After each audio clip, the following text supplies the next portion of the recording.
英語聞き流しリスニング、英語テキストと MP3 ダウンロード、その他の物語はホームページからお聞きいただけます。88thpp.com 88thpp.com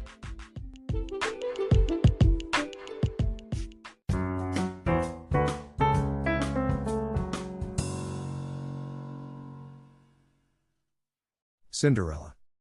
The wife of a rich man fell sick, and when she felt that her end drew nigh, she called her only daughter to her bedside, and said, "Always be a good girl, and I will look down from heaven and watch over you." Soon afterward she shut her eyes and died, and was buried in the garden, and the little girl went every day to her grave and wept, and was always good and kind to all about her. And the snow fell and spread a beautiful white covering over the grave, but by the time the spring came, and the sun had melted it away again, her father had married another wife. This new wife had 2 daughters of her own, that she brought home with her. They were fair in face but foul at heart, and it was now a sorry time for the poor little girl. "What is the good-for-nothing one in the parlor?" said they. "They who would eat bread should first earn it. Away with the kitchen maid." Then they took away her fine clothes, and gave her an old grey frock to put on, and laughed at her and turned her into the kitchen. There she was forced to do hard work, to rise early before daylight and bring the water, to make the fire, to cook and to wash. Besides that, the sisters plagued her in all sorts of ways, and laughed at her. In the evening when she was tired, she had no bed to lie down on, but was made to lie by the hearth among the ashes, and as this, of course, made her always dusty and dirty, they called her Ashputtel. It happened once that the father was going to the fair, and asked his wife's daughters what he should bring them. "Fine clothes," said the first. "Pearls and diamonds," cried the second. "Now, child," said he to his own daughter, "what will you have?" "The first twig, dear father, that brushes against your hat when you turn your face to come homewards," said she. Then he bought for the first 2 the fine clothes and pearls and diamonds they had asked for, and on his way home, as he rode through a green copse, a hazel twig brushed against him, and almost pushed off his hat, so he broke it off and brought it away, and when he got home he gave it to his daughter. Then she took it, and went to her mother's grave and planted it there, and cried so much that it was watered with her tears, and there it grew and became a fine tree. 3 times every day she went to it and cried, and soon a little bird came and built its nest upon the tree, and talked with her, and watched over her, and brought her whatever she wished for. Now it happened that the king of that land held a feast, which was to last 3 days, and out of those who came to it his son was to choose a bride for himself. Ashputtel's 2 sisters were asked to come, so they called her up, and said, "Now, comb our hair, brush our shoes, and tie our sashes for us, for we are going to dance at the king's feast."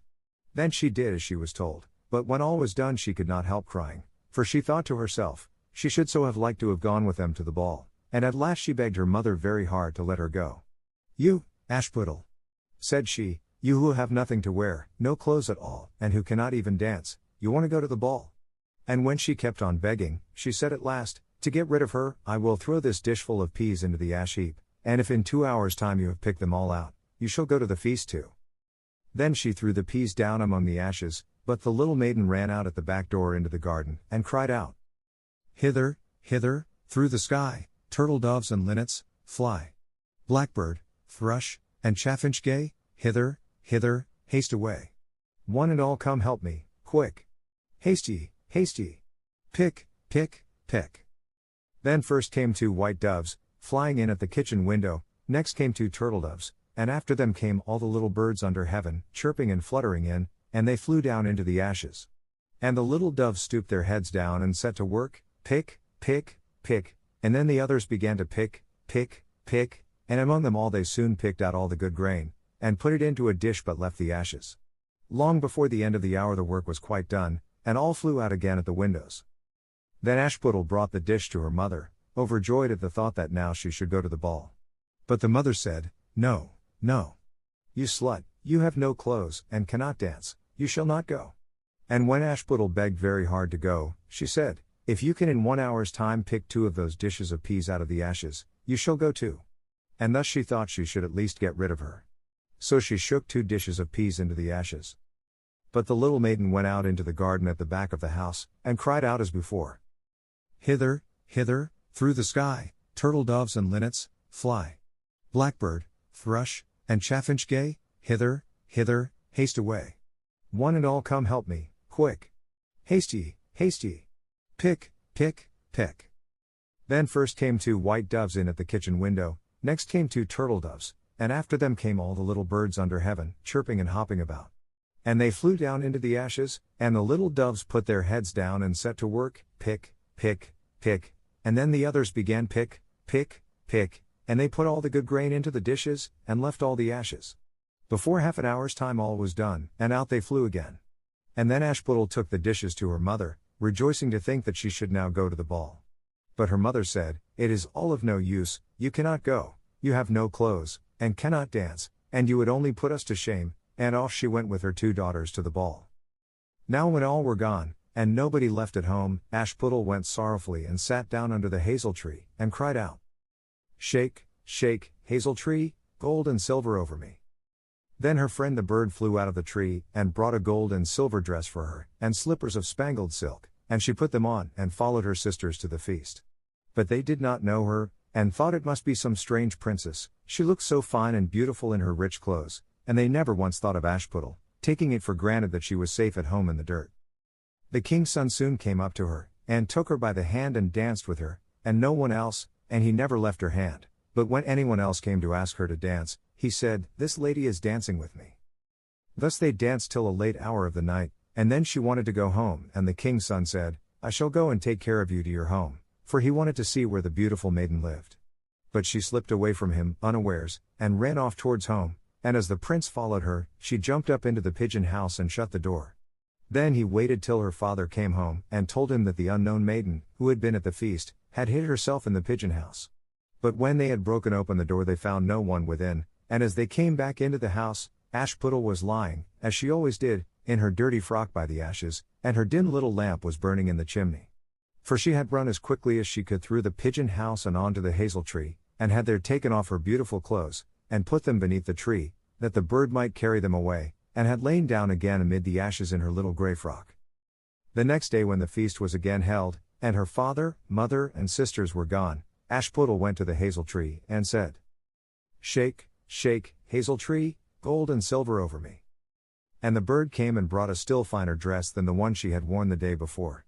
And when she came in it to the ball, everyone wondered at her beauty, but the king's son, who was waiting for her, took her by the hand, and danced with her, and when anyone asked her to dance, he said as before, "This lady is dancing with me." When night came she wanted to go home, and the king's son followed her as before, that he might see into what house she went, but she sprang away from him all at once into the garden behind her father's house. In this garden stood a fine large pear tree full of ripe fruit, and Ashputtel, not knowing where to hide herself, jumped up into it without being seen. Then the king's son lost sight of her, and could not find out where she was gone, but waited till her father came home, and said to him, "The unknown lady who danced with me has slipped away, and I think she must have sprung into the pear tree." The father thought to himself, "Can it be Ashputtel?" So he had an axe brought, and they cut down the tree, but found no one upon it. And when they came back into the kitchen, there lay Ashputtel among the ashes, for she had slipped down on the other side of the tree, and carried her beautiful clothes back to the bird at the hazel tree, and then put on her little grey frock. The third day, when her father and mother and sisters were gone, she went again into the garden, and said, "Shake, shake, hazel tree, gold and silver over me." Then her kind friend the bird brought a dress still finer than the former one, and slippers which were all of gold, so that when she came to the feast no one knew what to say, for wonder at her beauty, and the king's son danced with nobody but her, and when anyone else asked her to dance, he said, "This lady is my partner, sir." When night came she wanted to go home, and the king's son would go with her, and said to himself, "I will not lose her this time," but, however, she again slipped away from him, though in such a hurry that she dropped her left golden slipper upon the stairs. The prince took the shoe, and went the next day to the king his father, and said, "I will take for my wife the lady that this golden slipper fits." Then both the sisters were overjoyed to hear it, for they had beautiful feet, and had no doubt that they could wear the golden slipper. The eldest went first into the room where the slipper was, and wanted to try it on, and the mother stood by. But her great toe could not go into it, and the shoe was altogether much too small for her. Then the mother gave her a knife, and said, "Never mind, cut it off, when you are queen you will not care about toes, you will not want to walk." So the silly girl cut off her great toe, and thus squeezed on the shoe, and went to the king's son. Then he took her for his bride, and set her beside him on his horse, and rode away with her homewards.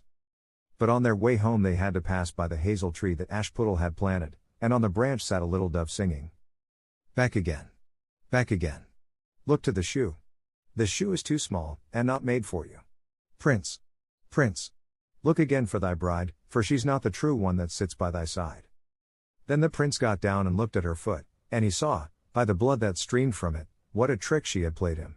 So he turned his horse round, and brought the false bride back to her home, and said, This is not the right bride, let the other sister try and put on the slipper. Then she went into the room and got her foot into the shoe, all but the heel, which was too large. But her mother squeezed it until the blood came, and took her to the king's son, and he set her as his bride by his side on his horse, and rode away with her. But when they came to the hazel tree, the little dove sat there still, and sang. Back again. Back again. Look to the shoe.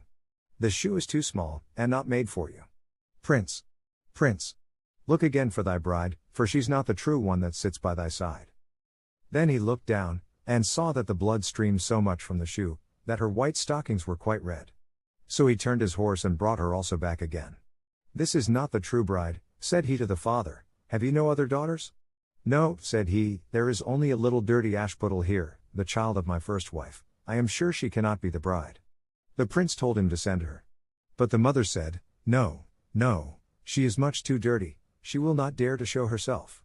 However, the prince would have her come, and she first washed her face and hands, and then went in and curtsied to him, and he reached her the golden slipper. Then she took her clumsy shoe off her left foot, and put on the golden slipper, and it fitted her as if it had been made for her. And when he drew near and looked at her face, he knew her, and said, This is the right bride. But the mother and both the sisters were frightened, and turned pale with anger as he took Ashputtel on his horse, and rode away with her. And when they came to the hazel tree, the white dove sang. Home. Home. Look at the shoe. Princess. The shoe was made for you. Prince. Prince. Take home thy bride, for she is the true one that sits by thy side. And when the dove had done its song, it came flying, and perched upon her right shoulder, and so went home with her.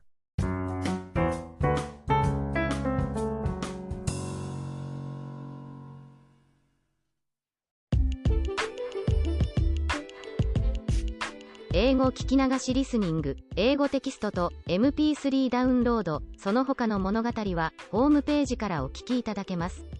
88thpp.com 88thpp.com